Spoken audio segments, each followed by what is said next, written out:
નમસ્કાર. એનબીએન ન્યૂઝમાં જાણતા અજાણતા એપિસોડમાં આપનું સ્વાગત છે. આજનો આપણો વિષય છે મહાદેવ પર ચડાવવામાં આવતા એમના પ્રિય બીલીપત્રનું મહત્વ. તો જોઈએ એના લાભ અને મહત્વ. બીલીનું ઝાડ મહાદેવનું સ્વરૂપ છે. બીલીનું સેવા કરવાથી શ્રી લક્ષ્મીની પ્રાપ્તિ થાય છે.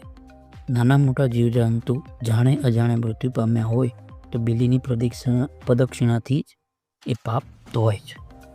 બીલીના ઝાડ નીચે શિવપુરાણ વાંચવાથી અક્ષય પુણ્ય મળે છે. બીલીનો કાંટો વાગવાથી મૃત્યુ પીડા હરાય છે. બીલીની પ્રદક્ષિણા કરવાથી 68 તીર્થોમાં પ્રદક્ષિણા કરવાનું પુણ્ય મળે છે. બીલીના ઝાડને પાણી પીવડાવવાથી શિવજીના અભિષેક જેટલું જ પુણ્ય મળે છે. બીલીના ઝાડ નીચે ઓમ નમઃ શિવાય મહામંત્રની માળા કરે છે તો જેટલા બીલીના પાન છે તેટલા પાન મહાદેવને અર્પણ કર્યા હોય એટલું પુણ્ય મળે છે. કોઈ પણ માળાને સિદ્ધ કરવી હોય તો બીલીના ઝાડ નીચે જાપ કરવો જોઈએ. શિવાલયમાં જાપ થતા હોય તો પણ બીલીના ઝાડ નીચે 3 વાર જાપ કરવા જોઈએ.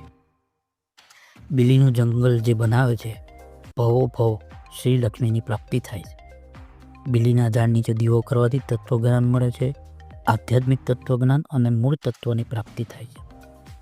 આ મૃત્યુલોકમાં જેના ઘરે બીલી છે એને જ પવિત્ર માનવામાં આવે છે. તેના ઘરે 68 તીર્થો બિરાજમાન છે. બીલીના ઝાડ નીચે પાર્થવ શિવલિંગ કે માટીનું શિવલિંગ બનાવવાનો ખૂબ મહિમા છે. બીલીના ઝાડને સ્પર્શ કરવા માત્રથી અઘોર પાપોમાંથી મુક્તિ મળે છે. બીલીના ઝાડ કે પાન એ તોડી શકે છે જેણે વાવ્યું હોય કે ઉછેર્યું હોય. બીલીના ઝાડ નીચે શિવ ભક્તને જમાડવાથી દારિદ્રતાનો નાશ થાય છે. બીલીના ઝાડ નીચે સુવાથી કાલ રાત્રિ સુધરે છે. બીલીના ઝાડ નીચે ભોજન કરવાથી અથવા કરાવવાથી 68 તીર્થમાં ભોજન કરવાનું પુણ્ય મળે. જે લોકો જ્યોતિર્લિંગની યાત્રા કરવામાં વૃદ્ધ લોકો અસફળ હોય તે જીવ બીલીનો આશ્રય લેવો જોઈએ. અને જે ઘર બીલીની છાયા નીચે હોય તે ઘર નથી, તીર્થ છે. દેવતા પણ બીલીના ઝાડની સ્તુતિ કરે છે. જે દિવસે જીવજંતુ માર્યા હોય તો એ દિવસે બીલીની 108 પ્રદક્ષિણા કરવાથી એ પાપ ધોવાય છે. જેને આ ધરતી પર બીલી વાવ્યા છે એણે મહાદેવની દુનિયામાં વિશ્વ કલ્યાણનું કામ કર્યું છે.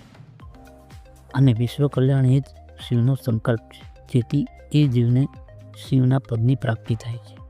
માત્ર એક બીલી વાવવાથી 1 કરોડ શિવ મંદિર નિર્માણનું પુણ્ય મળે છે. બ્રહ્મા વિષ્ણુ મહેશ ત્રિદેવ બીલી